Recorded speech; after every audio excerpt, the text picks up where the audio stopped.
দেখো, কাতলা মাছের ঝোল বানিয়ে ফেলেছি লাউ দিয়ে। কিভাবে বানাচ্ছি দেখো।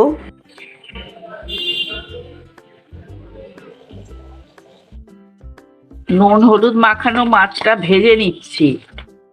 লাউ দিয়ে ঝোল করব। মৌরি, জিরে আর আদা আর কয়েকটা কাঁচা লঙ্কা দিয়ে পেস্ট করে নেব। এটা মিহি পেস্ট হয়ে গেছে। মাছগুলো তুলে নিচ্ছি। ওই কড়াতেই আরেকটু তেল দিয়ে দিলাম। এবারে তেজপাতা আর মেথি, রাঁধুনি ফোড়নে দিলাম। ফোড়নটা ভাজা ভাজা হয়ে আসলে ওই বাটা মশলাটা দিচ্ছি।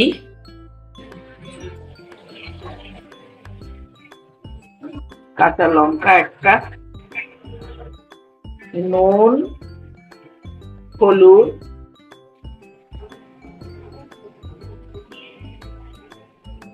মশলাটা কষা হয়ে গেছে। এবারে কেটে রাখা লাউ, একটু বড় বড় এই সাইজের করেই কেটেছি।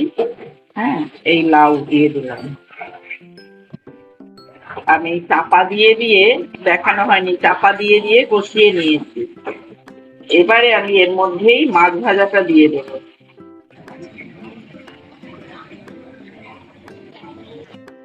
এখন দিয়ে দেব গরম জল।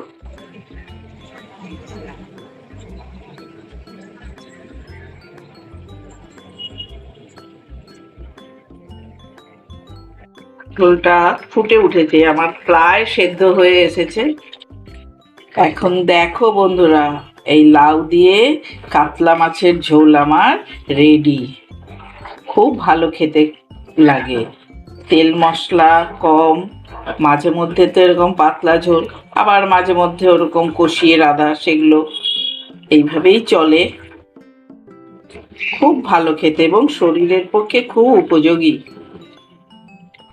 এরকম করে দেখো বন্ধুরা, খুব ভালো খেতে লাগে।